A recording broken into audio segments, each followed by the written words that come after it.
Now this ocean.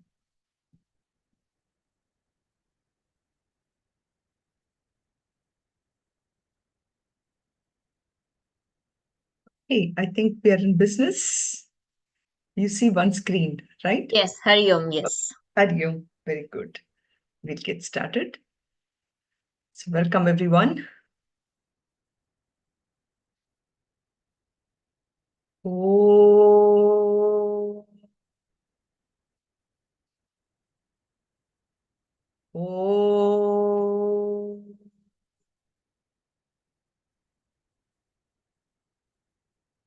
oh.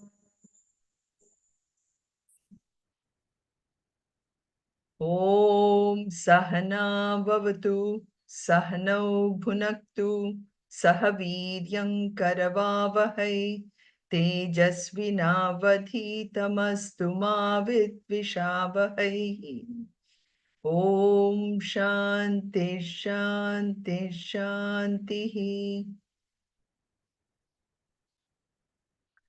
ॐ पार्थाय प्रतिबोधितां भगवता नारायणेन स्वयं व्यासेन ग्रथितां पुराणमुनिना मध्ये महाभारतम् अद्वैतामृतवर्षिणीं भगवतीम् अष्टादशाध्यायिनीम् अम्ब त्वामनुसन्ततामि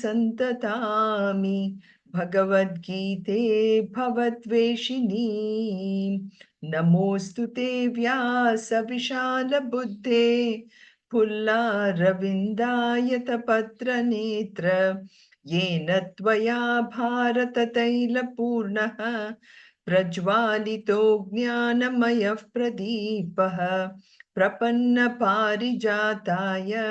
स्तोत्रवेत्रैकपाणये ज्ञानमुद्राय कृष्णाय गीतामृततुहे नमः। वसुदेवसुतं देवं कंसचानूरमर्दनं देवकी परमानन्दं कृष्णं वन्दे जगद्गुरुं सर्वधर्मान् परित्यज्य मामेकं शरणं व्रज अहं त्वा सर्वपापेभ्यः मोक्षयिष्यामि मा शुचः. So far we've been going up to the point where Lord Krishna is again trying to educate Arjuna. And in this particular chapter, we are actually going into much more deeper emphasis on really the inherent nature of who we think God is. It is not that uh, uh, uh, that Paramatman who is just coming when we are in a state of distress, or a God who provides with what we, whatever we need, but it is that God, that Tat, who is residing in really everything in this world, in all the beautiful glories of the world. So this is why this chapter is called as Vibhuti Yoga, because there is something which is really so beautiful, so grand, which which is almost supernatural, which has the highest what should I, that which demands from us the highest amount of love, respect, that power to attract. So something which will keep our mind riveted on that aspect. And that is what we call as the vibhutis, the glories of the Lord. And that is what this whole chapter is about, which is given in about almost 42 verses. And sorry, in about 42 verses, which we call as the divine glories. So in this reflection, which again, as at least when I read this again and again, when I'm preparing during the week, and I try to reflect upon this aspect of God, we know that God is both beauty and this great grandeur. And just to take a little bit of a pause on how does this compare with how does this concept of God compare in many different religions. In most religions, what happens is this aspect of God is always considered as somebody who is above, who is above there, not just looking after us, but also sometimes somebody who we may even fear. You know, we may fear like as if God is like a policeman, and we think that that God has to be respected because of his power to because of his power and also the ability to punish us. So we fear sometimes his God. We do not embrace God as as somebody who is very beautiful and who is so beloved. Now, why is that? Why is this the case? I just wanted to open this up as a kind of a question. Why do you think that God is sometimes feared and sometimes considered as somebody so powerful and way above us? Harvam, Hariom? yeah, yeah, God, like people need to be on the righteous path and doing things, uh, which are won't harm the society and or won't harm themselves. Mm-hmm. Otherwise, uh, there'll be all chaos. And Mm-hmm. like the reason we have police, right? They are there to implement the law. So there is a reason here we fear God, because if we're not on the right track Mm-hmm. and knowingly, and then or we follow the people who doing the right track. If Mm-hmm. that's not the case, and then like even we have all the examples like Hiranyakasipa, Ravanasura, and then at some point, yeah, I mean that they can't keep harming the people and then destroy the society and destroy the balance in the society. So Mm-hmm. so that's the reason why there's a reason to fear God. Mm-hmm. But how long will that continue? How long does that aspect of God to be feared continue? You know, that's a kind of a Uh, question that we also have to ask ourselves as to Hari Om. how we project this aspect of God. Yes, Meena? Okay, so what I feel from your question is every person has to act according to, what their conscience says. See, we normally say you do the best of what your conscience says.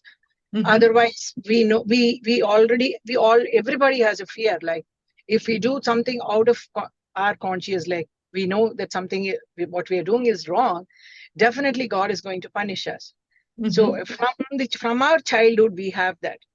So Mm-hmm. we want to make sure, like, we should not do anything that your conscience doesn't permit you to do. Mm-hmm. Sure, So sure. So you're Harvam, right. I mean, yeah, so he is like a policeman. Yeah, go ahead, Anand. yeah.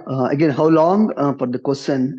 As long as we are in the righteous path, then there's no fear. And mostly we'll know whether we are on the righteous path or not, Mm-hmm. or there are other ways we follow the other great people, the society who are in the path.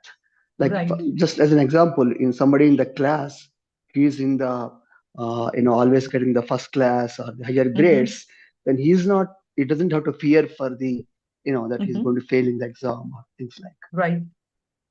Right. So the last sentence that you just made, Anandji, which is you said as long as the person knows that he's in the right path, he doesn't have to fear God, right? So in some sense, it is also related to the maturity to which we develop at some point. That same fear and possibly even respect for God changes in some way to recognize uh, that he is everywhere, he or she, because in Hindu philosophy, We regard God in all forms, right? We regard God in the form of Shakti, we regard God in the form of nature. So at some point, that aspect of God needs to change to recognize that he or she is everywhere. So this needs to be inculcated in us. And it is not as if we're completely cutting off one aspect of God, but it is really recognizing the beauty of God everywhere, right?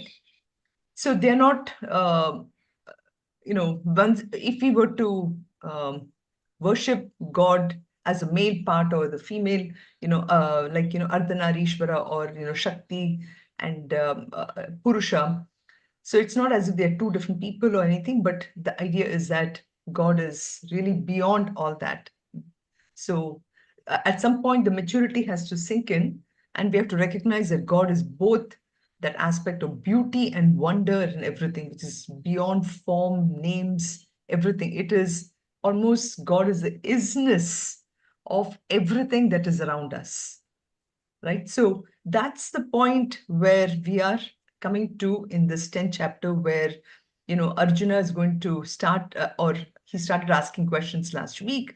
We saw some of the questions, but that is where Arjuna is recognizing now the form of Krishna who is in front of him is really beyond that name and form, and he really wants to know what is it, so um, so I found this really nice thing on the Swami Chimananda's Facebook page, and I thought it was really good. So I said, okay, I'll put this up for today, where, where you have this question of somebody going to Swamiji and saying that, is it true that if you repeat the Lord's name again and again, that when you're dying, especially, that you will achieve liberation? So here you have Swamiji saying that, yes, it is said in our scriptures that your last thought will determine your next birth or escape from rebirth. And, we've often heard these stories about how this person names all his children names of gods, so that when he's dying, he calls Narayana. It's, one that thought is there at the time of dying. So here, the continuation is, it is for this reason that so many Hindus name the children by one of the Lord's names as an insurance. Is it so? Is it so? So when you are on your deathbed, you may not think of the Lord, but at least you will call your son to your side, oh Narayana. But this will not work either, for it is a state of mind. So the whole idea is, it is not just the fact that you name the children Narayana, but in my mind, I have to constantly fill it up with the fact that it is Narayana everywhere, not just in the form of my own children. But this will not work either, for it is a state of mind, not some words that the scriptures are referring to. So the best insurance is to pass your life in contemplating upon the divine qualities of the Lord and seeing his beauty in and through all of creation. And that's the key. What the 10th chapter is driving at is to see that immanence, the inherent nature of God in and through every creation.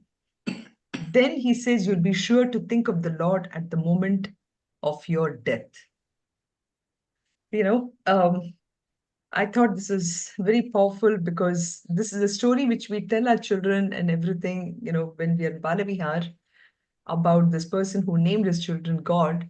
But very simply put, but very powerful, that to think about the divine qualities of the Lord and seeing his beauty in and through all his creation.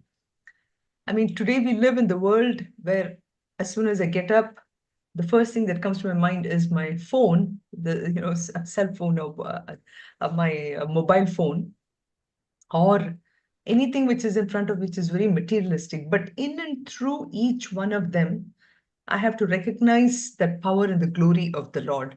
So even when I look at the phone, I have to recognize it is that power of God which made this phone possible. So in and through each one of them. And that is why these two words which keeps coming up again and again in the 10th chapter is that God is both yoga and vibhuti. Yoga indicating that yoga is the power because of which this entire Maya, the whole, it is the potential power, which is what yoga is. And it is manifested manifested as this whole world. So even this phone, which is part of the material world, which has been created by none other than my own mind, that is that power which is yoga. Whereas vibhuti is the vistara or this expansion.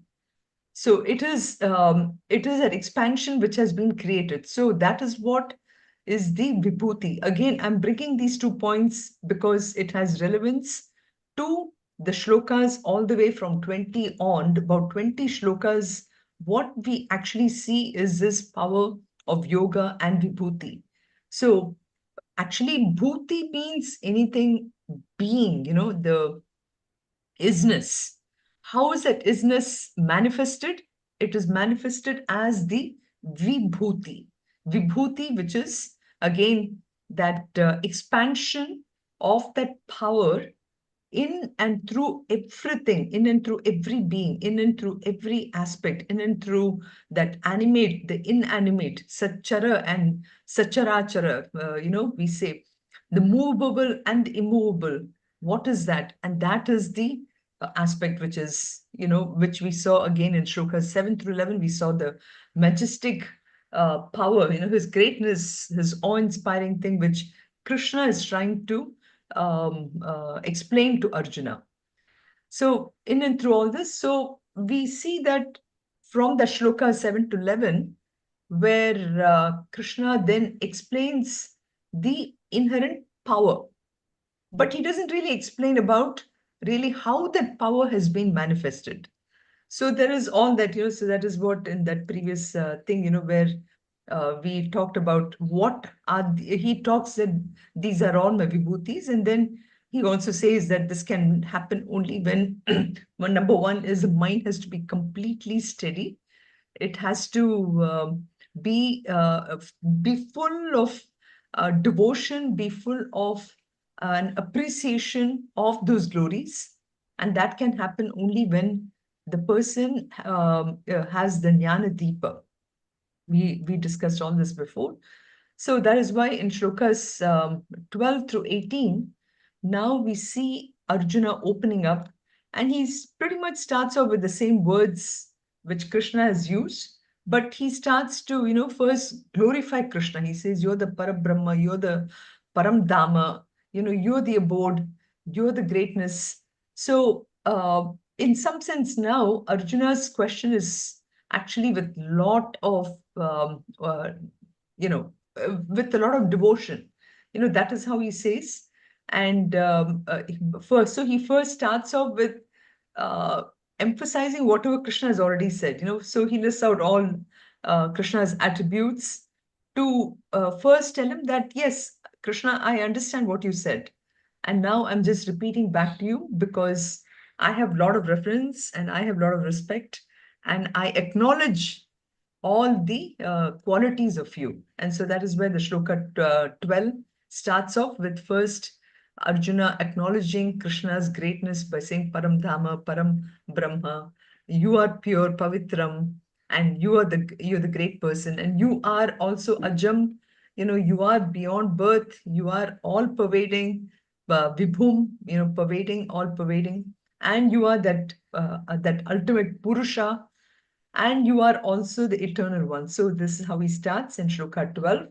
And then in shloka 13, he further praises Krishna, and the way he praises Krishna is, again, as I mentioned last time, before we get into any kind of project or anything, we always want to know what the previous background literature has been. And so, he starts to actually quote the previous people who have explained to him. Who are they? They are, Narada, they are Asita, Devala. And, so point being that Arjuna is completely acknowledging the highest and the most respected authorities.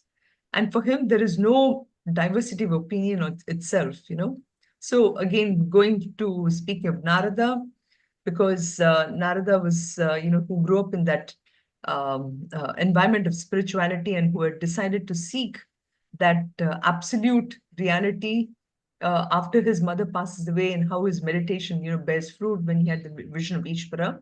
So after his death, he was born as the sage Narada.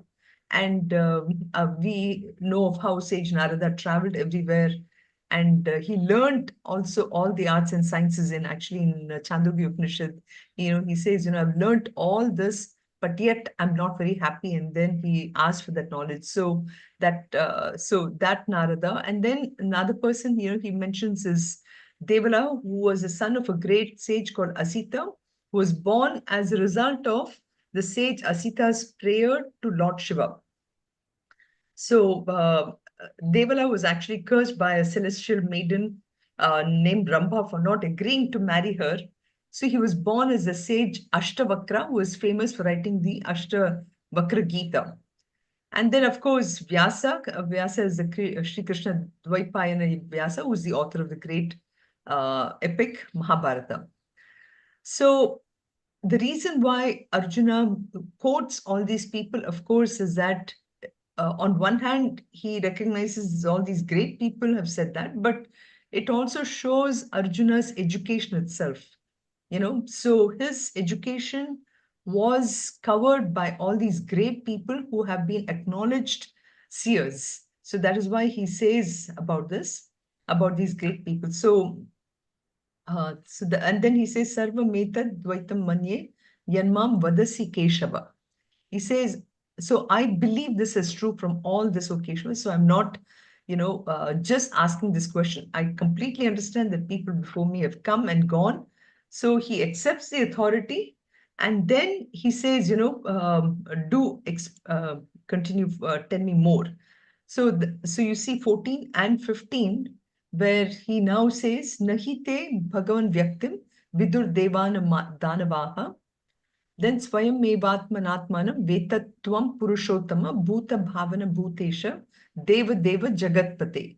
So the thirst for him, is what he's asking Krishna to quench, in like in the second half of this shloka number 14, he says, neither the devas, nahite Bhagavan Vyaktim, vidur deva na danavaha. So who are the Danavas? The Danavas actually are the son of Danu, who frequently, are in the heavens. And they are the ones who actually obstruct the sacrifices, and they generally lead a very kind of an undivine life, if you may say. Whereas Devas are the highly sensitive, keepers of the heavens, and they're described in the Puranas as people who have very subtle perceptions. They have strong emotions, and they have really high intellectual comprehensions than even us normal mortals who are living on the earth. So subjectively, this shloka also has to be taken in a subjective way. In the sense, subjectively, Danavas, they stand for the nobler and the higher possibilities which is within us to grasp things. And whereas the Danavas, they represent our, the negative urges within us. So Arjuna here is trying to say that, hey, Krishna, you are much higher than the Danavas and the Devas. So saying that, he's again putting Krishna in the highest pedestal, and he's trying to say that, give me that. So, and then Krishna addresses, Arjuna addresses Krishna as Purushottama, as again the foremost and the eminent person who's beyond all cause and effect. So he's a Bhuta Bhavana, the origin of all beings. He's, so even though he's Swayam Mevatmana, Vetata Purushottam, Bhuta Bhavana, Bhutesha, Deva Deva Jagatpate. He's also Jagatpate, or the protector, or the nourisher of the universe. So he again gives so much amount of respect for Krishna, saying that he's all the way above all this. So another thing which is interesting here, I think it's correct. So he basically, again is really making sure that he's conveying to Krishna that he knows about his nature. So then in Shloka 16, I think we did almost up to 15 last time. So today we'll take up these three shlokas, 16, 17, and 18. So then, if from the previous shloka, which says Danavas and Devas, so if no deity or a Danava, a demon can know Ishvara, who else can really do that? So if who else can absolutely know Krishna's nature as Ishvara? So Arjuna is really wanting to know all this. So he turns the table back to Krishna himself, and he says, Vaktum, I'll chant the shloka. Vaktum arhasya sheshena, Vaktum arhasya sheshena, Divya hyatma vibhutayaha, Divya hyatma vibhutayaha, Yabhir vibhutir vilokan, Yabhir lokan, imam tvam vyapya tishtasi, imam tvam vyapya tishtasi. So he says, finally, his request actually has a very special qualification here. He says, tell me without leaving even a little bit, asheshena, without any reservation at all. And, he's trying to tell Krishna, you can take your own time, but just tell me that what are your glories? Almost trying to say that, this Mahabharata war, which we are here, let it wait. But you tell me completely whatever you want to say. And again, he says, of your glories. So, Vaktum, please tell me, Arhasi Asheshena Divyahi Atma Vibhutaya, of all your glories, which are indeed divine. Because it's only through these divine glories that I will know really the worlds which are pervaded by you. Vibhutihi, by all your expressions, can I really know all these lokaha? Lokan, imam, tvam, vyapya. Vyapya means again pervading, by which you have established, by which you have pervaded. So let me know all this. So again, just Arjuna's plea to Krishna, accepting and completely respecting Krishna completely. He says, just tell me what it is. So now he starts that question, what he has. So literally you can see all the way from shlokas 12 to 18 is actually Arjuna's questions. But in almost 12, 13, 14, 15, he's actually praising Krishna. He's trying to solidify his need for asking about this question. So in shloka 17, he says, Katham vidyamaham yogam, Katham vidyamaham yogam, Tvam sada parichintayan, Tvam sada parichintayan, Keshu keshu cha bhaveshu, Keshu keshu cha bhaveshu, Chintyosi bhagavan maya, Chintyosi bhagavan maya. So he says, Katham vidyam, how shall I know? Katham, how? Vidyam, how shall I, aham, how shall I know, O yogi, Tvam sada parichintayan, about you who is so constantly engrossed in parichintayan, who is engrossed in meditation, keshu, keshu, by which, so by which, what, tell me, how are you really manifested? by which, Keshu Bhaveshu expressions, and by which expressions are you really manifested? Tell me also in what kind of forms can I really think of you? So, two very important questions. He really wants to know the technique by which he could constantly be reminded of Ishvara and constantly remain established in that thinking of Ishvara, that chintayan, that contemplation of Ishvara. He really wants to. This is why Arjuna is really asking Krishna to reveal more of his expressions. So this is really the real question he is coming to. But in order to come to this question, he really builds up that whole narrative. So, like, for example, when we wake up in the morning, we probably, take about 5 or 10 minutes just to basically calm our mind down, right? So only then, when our daily routine starts, a mind which I have calmed down and where I have put my real to-do list that I want to do for that day will really take over. And so he wants to make sure that that is really conveyed. So two very important questions in this shloka, what he's asking. Number one, what form shall I use during my meditation by which I will come to know you for certain? So what is that form?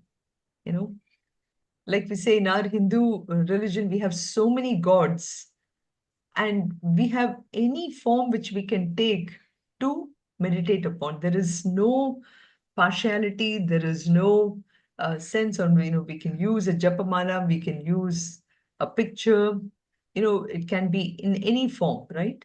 So Arjuna is really asking for himself, what is that form that he can use? And second thing is, in what forms of yours can I think about you when I'm not in meditation, but in full transaction with the world?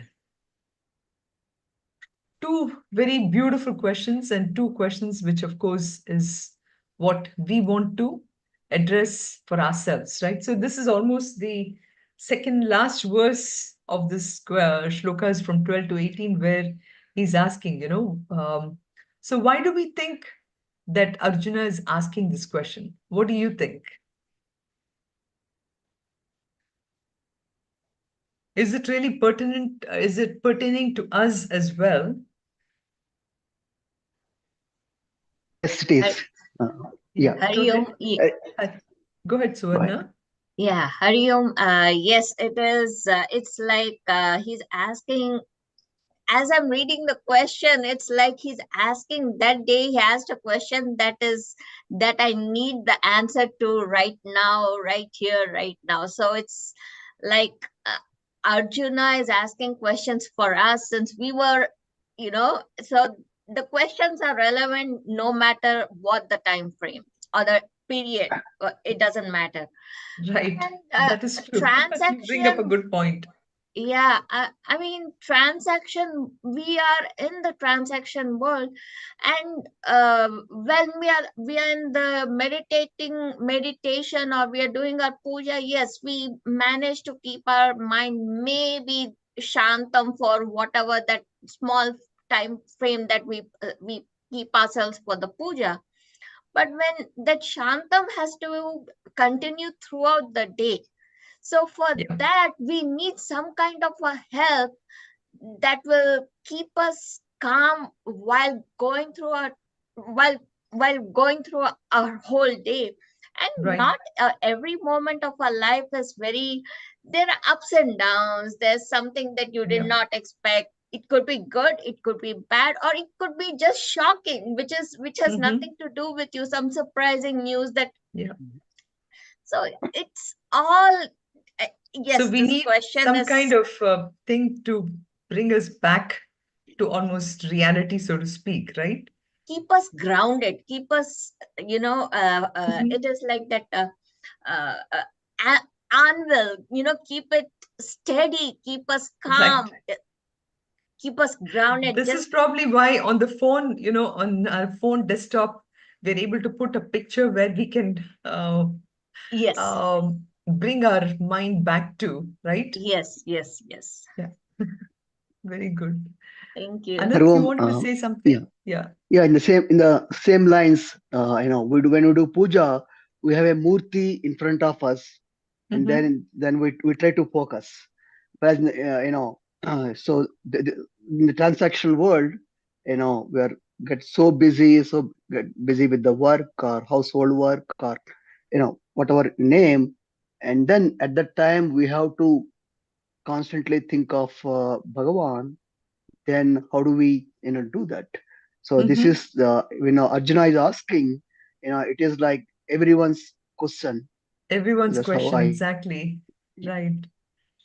But look at how beautifully, I mean, there is so much to learn from Bhagavad Gita in so many different ways. I mean, we at CVV are, looking at how Bhagavad Gita can be used for management, psychology, education. When I say education, really this transaction between the teacher and the taught, how the dialogue happens. There's so many techniques to learn from that, the pedagogy of teaching.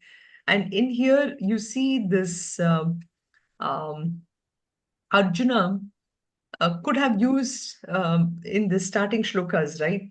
I mean, he started asking questions from almost 12th verse onwards. He could have asked this question in that very first one, but he didn't do that. He actually first kind of made let Krishna know that he is the right student to ask these questions. So he's asking the questions at that point. And then, like you both pointed out, it is not Arjuna's question alone, but it is our own questions, because we also recognize that today my mind doesn't go to the form of the Lord, So how do I bring that mind to that? And the second, so you see the same words, yoga and vibhuti here, Vibhuti, we said, is the expansion, vistaram of the mind, where my mind is now not focused on just one thing. Again, I see so much of relevance today to mental health and everything, because today my mind is focused only on me, and me alone. But here, the question is begging us to look at that aspect of not just me, but that tattvam asi. So looking at that tat in various forms. And by doing that, my own mind becomes much calmer. But again, the first question, what form shall I use? Because first I bring my mind to a calm state. And once the mind becomes calm and is able to focus and concentrate on one thing which is outside me, now I want to see that Paramatman in different forms, in different glories, in different vibhutis, right? So powerful, just thinking about the question and thinking about how its relevance is. So that is why, and then he says this word, which is, I brought this shloka again here, Keshu, Keshu, Keshu, that is asking in whatever different forms, what are the different categories in how can I see you, Krishna? He's saying, perhaps Arjuna has his mind that, this is the final answer he really needs so, first you have asked this question, okay, what form can I meditate on? That is great, Krishna, tell me that. But then probably he pauses, and then he thinks, okay, that is not enough, Krishna. Tell me, I'm sure you're not just in one form, you're in many different forms. So you see, Arjuna's mind is already getting developed. I mean, think about where he is now at this 10th chapter and where he was in the second chapter, right? In the second chapter, it was actually all about me alone. I am depressed. I am no good. I don't want to fight this. That is how Arjuna was crying to Krishna. But here, it's coming out of this level of maturity where he understands the greatness of Krishna, and he understands that Krishna is not just this physical form in front of him, but is probably manifested in so many different ways. And that is why this word Keshu Keshu Cha Bhaveshu Chintaya Asi Bhagavan Maya. Please tell me, O Krishna, how else can I think about you in many different ways? So that's shloka 17. And then in shloka 18, Krishna is really asking as a kind of a extension of this question. Vistarenatmano yogam, Vistarenatmano yogam, Vibhutim cha janardana, Vibhutim cha janardana, Bhuya kathaya triptirhi, Bhuya kathaya triptirhi, Shrinvato nasti me mritam, Shrinvato nasti me mritam. So he's saying Vistarena, so Vistara means, expansion. So here he's saying, tell me in detail about your yoga power. So having having accepted that Krishna is not just this one manifestation of this physical form in front of him, now he's saying, tell me more about this inherent power of yours. Again, the word yoga and vibhuti, right? So vibhutim cha janardana. How is your power manifested in so many different places, O Janardana? Bhuya kathaya triptihi. Once again, for I do not feel satisfied. Shrinvato na asti me mritam. So I'm not just, what you can keep on telling me about it, and I still will not be satisfied. I will not be fulfilled, because at the end of the day, that's all that I want to hear. Again, reminding of our own places, our own stage of life in where we are, right? We've all gone through life. We have seen what the past, whatever, 60 years of our life has told us. And we know getting into that same life so far will only, we already know what it's going to give us. But yet, what do? We are still living that kind of life, right? So in many ways, I think here Arjuna is speaking for all of us, where he's saying that, oh Krishna, just keep on telling me about you, about your glories. Let my mind be filled only with those glories. Let my mind be filled only with that beauty and grandeur of who you are, because ultimately that is all, that's just so beautiful. Again, our the glory of India, I would say, with so many sages, so many great Mahatmas, so many great composers of music. I mean, I'm thinking of Tyagaraja here, when he talks about only the glories of Rama, all his compositions and many different, I was just looking at a picture of Shama Shastri's home, which we had an opportunity to visit when we went to Tanjavur. Again, Shama Shastri's compositions, and then so many different Mahatmas. All of them are just singing the glories of that Lord, right? So it is sheer nectar. That is what, so Arjuna is asking for that. He addresses Krishna as Janardana, which has actually two meanings. Artha means one who moves or makes others move. Jana means people. So Janardana means one who moves people to different places. In other words, Janardana is a person, Janardana is referring to that role of Krishna where Krishna gives, the either punishment to people, or, gives the right kind of thing to, gives justice to people or whatever, So Arjuna has really understood Krishna's role as Janardana. So he's trying to tell him about, so the 5 words, I just thought I will break it up. So Vistarena, he's asking, that is, he's asking, give me all the details.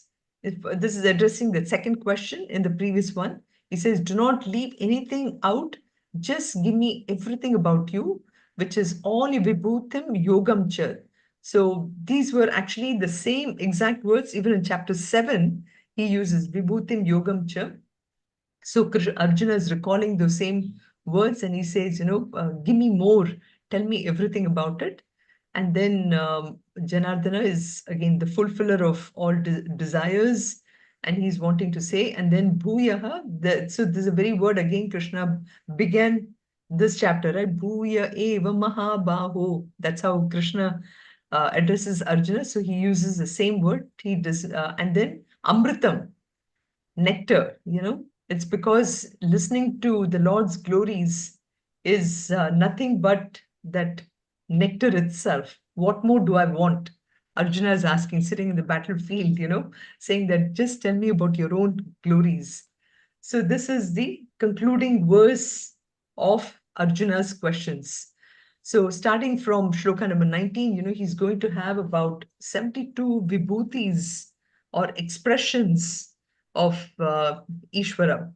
And most of these vibhutis, you will see, are actually, they are from many of the Indian Vedic or Puranic tradition stories, because Krishna wants to make sure that Arjuna will be able to easily identify with all of this, what he has already studied before, what he has, what he has known. So this is what he wants Arjuna to connect him to that one. So in shloka number 19 on, which starting next week, we will see is really all those beautiful glories and manifestations, the Vibhuti part of it. And you will see, and just, if you look at even our own lives, right? As we look out into the world today, because we're so habituated to do that, and ultimately, as the English saying goes, we are nothing but creatures of habit. We are just habituated to, for example, looking at the phone the first thing today, or we are habituated to looking at people in a certain way because of the judgment or anything that we have developed in our world, in our own mind.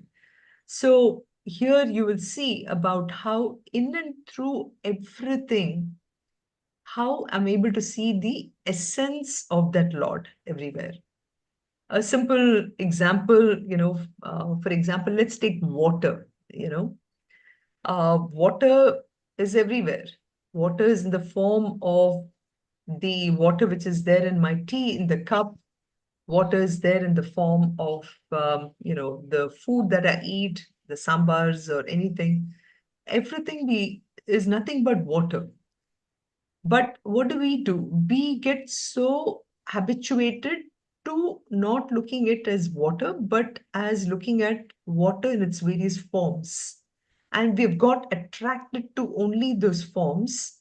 And then we have, through our own minds, we have developed a judgment of what these forms are all about. So Krishna, you will see, will expose us to everything that, we are seeing, but now we're going to look at it from a different lens altogether. And as we go through this, you will see that itself is going to be a sadhana for us. In and through every expression, we are going to see the essence behind it. So that's what we'll do from shloka 19 onwards. Okay. Any last minute questions or thoughts, what you want to say? We have about 2 or 3 minutes. Arvam, Yes, Anand. yeah, here Arjuna is asking all the questions like, I want to know more about you. I want to know, in detail, in Vistara. So he's putting like all the, the questions. So it's Correct. like when the student is ready, the teacher will be happy to, answer the questions, and then, so that's what now we are saying here. Yes. Correct. Correct. So the student has to be ready. That is what you're saying, right? Otherwise, this kind of questions will not come, because again, look at this message. It's so subtle. Krishna is not going to tell anything different. He is actually going to expose Arjuna to the same things that we all are seeing, but it is with the Jnana Chakshu now, and that is the word. That's why the word, the Jnana Deepa, has been chosen before. It's with the light of knowledge. The knowledge that what you're seeing is not exactly what is there behind it, So in and through looking at everything, we're going to see what is really behind it, what is behind that each one of the glories.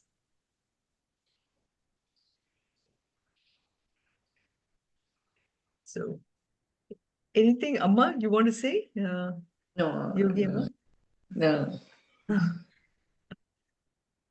I mean, 10th chapter is just so beautiful from that angle.